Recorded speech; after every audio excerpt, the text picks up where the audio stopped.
नमस्कार दोस्तों, मध्य प्रदेश में शिवराज की कुर्सी खतरे में आ गई है। वही दूसरी बड़ी खबर में उपचुनाव से पहले भाजपा को बहुत बड़ा झटका, 600 कार्यकर्ताओं ने कांग्रेस का हाथ थाम लिया है। तो दूसरी तरफ दिल्ली से लेकर पटना तक कांग्रेस का हल्ला बोल शुरू हो गया है। वही दूसरी तरफ एमपी उपचुनाव से पहले बीजेपी में कलह आ गई है। विजय वर्गीय के खिलाफ शेखावत ने मोर्चा खोल दिया है, तो वही कांग्रेस ने उनको ऑफर दे दिया है। दोस्तों क्या कुछ है पूरी खबर हम आपको विस्तार से बताएंगे, लेकिन इससे पहले अगर आपको भी लगता है कि क्या मध्य प्रदेश के 24 सीटों पर होने वाले उपचुनाव में कांग्रेस ज्यादा सीटें जीतकर सत्ता में वापस आ पाएगी या फिर 24 सीटों में से आधे से ज्यादा पर भाजपा कब्जा कर लेगी, अपनी राय जरूर दें और इस वीडियो को लाइक करें और ज्यादा से ज्यादा शेयर जरूर करें। बढ़ते हैं पहली बड़ी खबर की तरफ। आपको बता दें मध्य प्रदेश शिवराज की कुर्सी खतरे में। जी हाँ, आपको बता दें मध्य प्रदेश के गृह एवं स्वास्थ्य मंत्री नरोत्तम मिश्रा ने सोमवार दोपहर अचानक दिल्ली के लिए रवाना हुए।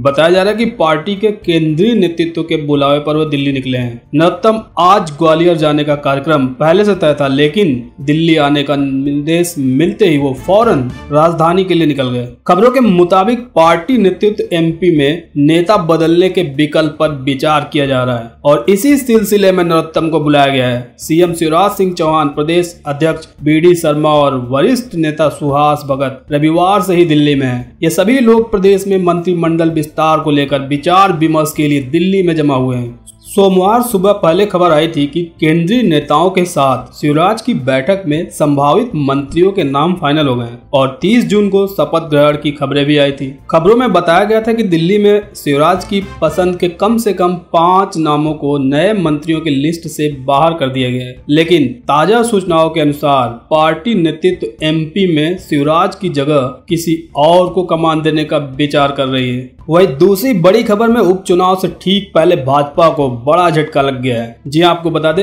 उपचुनाव से पहले मध्य प्रदेश में राजनीतिक हलचल लगातार जारी है। विधानसभा की 24 सीटों के लिए होने वाले उपचुनाव से पहले पार्टी दलों में बदल का सिलसिला तेज हो गया है। भाजपा और कांग्रेस दूसरे दलों से आने वाले नेताओं का स्वागत कर रहे हैं। उन्हें नए पार्टी में सदस्यता के साथ ही उम्मीदवारी का भी भरोसा मिल रहा है। अब तक कई बड़े नेता कांग्रेस बीजेपी में दल बदल कर चुके हैं। इसी बीच मध्य प्रदेश में कांग्रेस ने भाजपा को बड़ा झटका दिया है। आपको बता दें पहले भारतीय जनता पार्टी को छोड़ कांग्रेस में शामिल होने वाले भारतीय जनता पार्टी के दिग्गज नेता प्रेमचंद गुड्डू और मध्य प्रदेश भारतीय जनता पार्टी के पूर्व मंत्री रहे बालेंद्र शुक्ला भाजपा छोड़कर कांग्रेस में आ गए। इसके बाद कांग्रेस ने मध्य प्रदेश भाजपा के पूर्व मंत्री दीपक जोशी को भी कांग्रेस में शामिल होने का ऑफर दिया था। हालांकि कांग्रेस में शामिल नहीं हुए, लेकिन इसी बीच फिर भारतीय जनता पार्टी को बड़ा झटका लगा है। कई सैकड़ों भाजपा कार्यकर्ताओं ने कांग्रेस का दामन थाम लिया है। इसी क्रम में भाजपा को धार में बड़ा झटका लगा है। धार की बदनावर विधानसभा सीट के अंतर्गत आने वाले नागदा में भाजपा के 600 कार्यकर्ताओं ने पार्टी का दामन छोड़कर कांग्रेस ज्वाइन कर ली है। आपको बता दें शुक्रवार को कांतिलाल भूरिया, पूर्व गृह मंत्री बाला बच्चन, हनी बघेल ने भाजपा कार्यकर्ताओं को कांग्रेस की सदस्यता दिलाई। आपको बता दें कि उपचुनाव की उठापटक के बीच जिन भाजपा कार्यकर्ताओं ने कांग्रेस का दामन थामा है, उनमें भिंड की पूर्व जनपद अध्यक्ष संजू जाटव का नाम भी शामिल है। इससे पहले ग्वालियर में भारतीय जनता युवा मोर्चा मंडल अध्यक्ष सहित 250 कार्यकर्ताओं ने कांग्रेस में शामिल हो चुके थे। तो वही दूसरी बड़ी खबर में आपको बता दें दिल्ली से लेकर पटना तक कांग्रेस का हल्ला बोल और देश भर में प्रदर्शन चालू हो गया है। जी आपको बता दें एक दिन की राहत के बाद देश की राजधानी दिल्ली में एक बार फिर से पेट्रोल और डीजल के दाम में बढ़ोतरी हुई है। आज तेल की कीमतों को कांग्रेस राष्ट्रव्यापी प्रदर्शन कर रही है। दिल्ली एनसीआर में कई जगहों से कई नेता को हिरासत में ले लिया गया है। आपको बता दें कि आज कांग्रेस पार्टी पेट्रोल और डीजल की बढ़ती कीमतों के खिलाफ देश भर में प्रदर्शन कर रही है और इस बीच जिला प्रमुख को ज्ञापन सौंपने की बात भी कही गई है। देश के अलग अलग हिस्सों में कांग्रेस का प्रदर्शन जारी है। पेट्रोल और डीजल के दामों में लगातार हो रही वृद्धि के खिलाफ कांग्रेस नेता कार्यकर्ता सब अलग अलग अंदाज में प्रदर्शन कर रहे हैं। जहां एक और दिल्ली में प्रदेश कांग्रेस कमेटी के मुखिया अनिल कुमार चौधरी तांगे पर नजर आए, तो वहीं कार्यकर्ताओं ने बैलगाड़ी में पहुंचकर विरोध जताया। पेट्रोल और डीजल के दामों में बेतहाशा वृद्धि के विरोध में प्रदर्शन कर रहे दिल्ली कांग्रेस उपाध्यक्ष श्री को दिल्ली पुलिस द्वारा डिटेन कर लिया गया है। तानाशाही सरकार इस तरह से हमारी आवाज नहीं दबा सकती। हम अपनी आवाज उठाते रहेंगे। आपको बता दें कि आज दिल्ली में पेट्रोल 5 पैसे बढ़कर 80 रुपए 43 पैसे और डीजल 13 पैसे बढ़कर 80 रुपए 53 हो गया है। दिल्ली में डीजल पेट्रोल से 10 पैसे महंगा है। पिछले 23 दिनों में पेट्रोल 9 रुपए 17 पैसे प्रति लीटर और डीजल 11 रुपए 23 पैसे प्रति लीटर महंगा हुआ है। आपको बता दें कि एक तरफ पेट्रोल और डीजल के दाम लगातार बढ़ रहे हैं, दूसरी ओर राज्य सरकार की ओर से भी जो वैट लगाया जाता है उसका भी इस पर असर पड़ रहा है। वहीं दूसरी बड़ी खबर में आपको बता दें, एमपी उपचुनाव से पहले बीजेपी में कलह।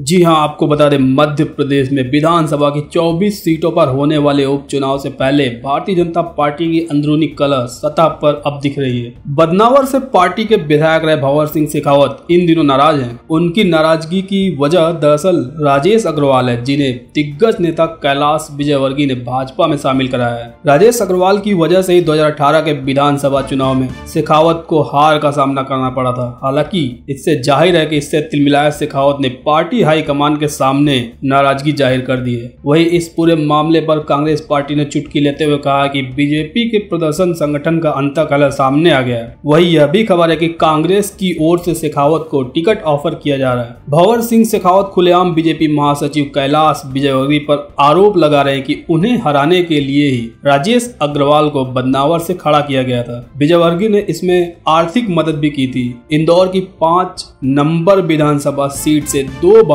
और बदनावर से 2 बार विधायक रह चुके भंवर सिंह शेखावत का कहना है कि मामला निमाड़ की 5 सीटों पर प्रभारी कैलाश विजयवर्गीय को पार्टी से नहीं बनाया है, वो अपने आप प्रभारी बन गए। शेखावत का कहना है कि विजयवर्गीय इन सीटों पर ज्योतिराज सिंधिया के कैंडिडेट को हराकर एमपीसीए चुनाव का बदला लेना चाह रहे हैं। शेखावत ने कहा कि संगठन को मैंने बता दिया है कि कैलाश विजयवर्गीय पार्टी को एक बड़े नुकसान की ओर ले जा रहे हैं। एन उपचुनाव से पहले बीजेपी में अंदरूनी कलह के हालात बनते देख कांग्रेस पार्टी मुखर हो गई है। कांग्रेस पार्टी के प्रवक्ता नीलाभ शुक्ला का कहना है कि पूरे प्रदेश में बीजेपी नेताओं के बीच का अंतकलह सामने आ रहा है। बदनवार हो या हाट पिपल्या, सभी जगह पुराने लोग नाराज हैं, क्योंकि पार्टी में सिंधिया के लोगों को ज्यादा तवज्जो दी जा रही है। इसका परिणाम आने वाले उपचुनाव में दिखेगा। इस बीच बताया गया है कि भंवर सिंह शेखावत कांग्रेस पार्टी के एक पूर्व मंत्री के संपर्क में है। उन्हें कांग्रेस की ओर से भी टिकट का ऑफर किया गया है। वहीं अगली बड़ी खबर में आपको महाराष्ट्र के लोगों को झटका। महाराष्ट्र में 31 जुलाई तक बढ़ा दिया गया लॉकडाउन। जी आपको बता दें, देश में कोरोना वायरस का कहर लगातार बढ़ता जा रहा है और भारत में कोरोना से लगभग 5.5 लोग संक्रमित हो चुके हैं। वहीं 16,400 से भी ज्यादा लोगों की अब तक मौत हो चुकी है। इस बीच कोरोना से ज्यादा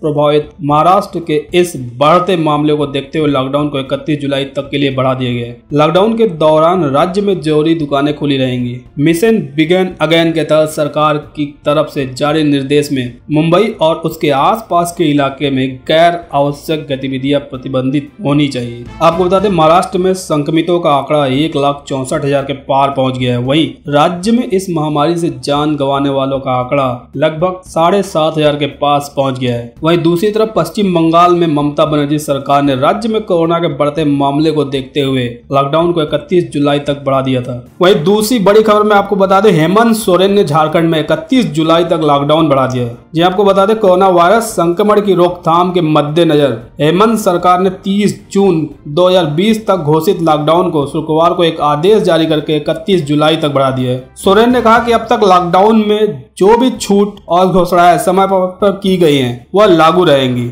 इस दौरान न तो राज्य में बसें चलेंगी और न ही सैलून खुलेंगे। सार्वजनिक स्थलों पर जमावड़े पर भी पूरी तरीके से रोक रहेगी। उन्होंने कहा कि सरकार ने स्पष्ट कर दिया है कि अब तक जिन गतिविधियों को शुरू करने की सरकार ने अनुमति नहीं दी थी, उन पर आगे भी रोक जारी रहेगी। इसका मतलब यह हुआ कि धार्मिक स्थलों पर आम लोगों को पहले की तरह अब भी पूजा नहीं कर पाएंगे। सामाजिक, राजनीतिक, खेल, मनोरंजन, सांस्कृतिक, धार्मिक गतिविधियों के साथ साथ मेला के आयोजन पर भी रोक रहेगी। इतना ही नहीं, स्कूल, कॉलेज, शैक्षणिक संस्थान, ट्रेनिंग सेंटर, कोचिंग स्थान भी बंद रहेंगे। Cinema hall, gym, swimming pool, मनोरंजन पार्क, ऑडिटोरियम, प्रार्थना घर और अन्य ऐसे स्थलों पर जहां जहाँ पे भीड़ होती है वो सब बंद की जाएंगी। अंतर्राष्ट्रीय बस सेवाओं पर रोक लगी रहेंगी। राज्य के अंदर भी बस सेवाएं शुरू नहीं हो पाएंगी। शॉपिंग मॉल भी बंद रहेंगे। वही दूसरी बड़ी खबर मैं आपको बता दें, सोनिया का मोदी सरकार पर हमला। तेल की कीमतें बढ़ाकर जनता से जबरन वसूले 18 लाख करोड़ रुपए। जी हाँ, आपको बता दें पेट्रोल और डीजलों की कीमतों को लेकर आज कांग्रेस पूरे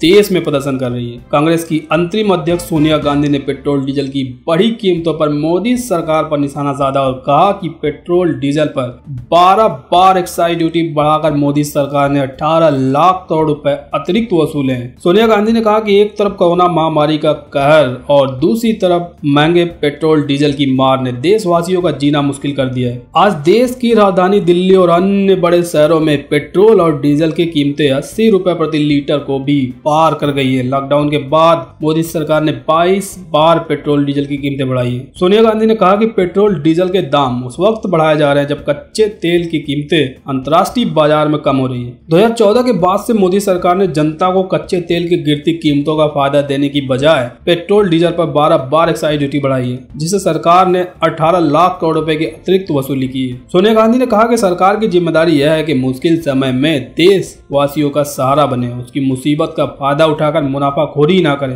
पेट्रोल डीजल की अन्यायपूर्ण बढ़ोतरी ने सरकार द्वारा देशवासियों से जबरन वसूली का नया उदाहरण पेश किया है। यह न केवल अन्यायपूर्ण है बल्कि संवेदनहीन भी है। सोनिया गांधी ने कहा कि बढ़ती कीमतों की सीधी चोट किसान, गरीब, नौकरी पेशा वाले, मध्यम वर्ग और छोटे छोटे उद्योगों पर पड़ रही है। मैं मोदी सरकार से यह भी मांग करती हूँ कि कोरोना महामारी के संकट में पेट्रोल डीजल की बढ़ाई गई कीमतें फौरन वापस ले जानी चाहिए। एक्साइज ड्यूटी को भी वापस लिया जाना चाहिए। वही अगली बड़ी खबर में आपको बता दें, सृजन घोटाले में जेडीयू नेता के खिलाफ चार्जशीट तेजस्वी यादव और सुशील मोदी में तू मैं शुरू हो चुकी है। जी आपको बता दें, बिहार के सृजन घोटाले में शनिवार को 3 चार्जशीट दायर की गई है। एक चार्जशीट पूर्व IAS अधिकारी और जनता दल यूनाइटेड KP रमैया के खिलाफ भी दायर की गई है। चूंकि रमैया का संबंध जनता दल यूनाइटेड से भी रहा है, इसलिए विपक्ष को घेरने का मौका मिल गया है। नेता तेजस्वी यादव ने एक प्रेस विज्ञप्ति जारी कर कहा है कि बिहार सरकार के शीर्ष पर बैठे सृजन घोटाले के मुख्य सूत्रधार को CBI द्वारा क्यों बचाया जा रहा है। महादलित विकास मिशन घोटाला, जमीन घोटाला और सृजन घोटाले के आरोपी KP रमैया तो शीर्ष नेता की आंखों का तारा है। पटना हाईकोर्ट ने KP रमैया के भ्रष्टाचार पर तख्त टिप्पणियां की थी।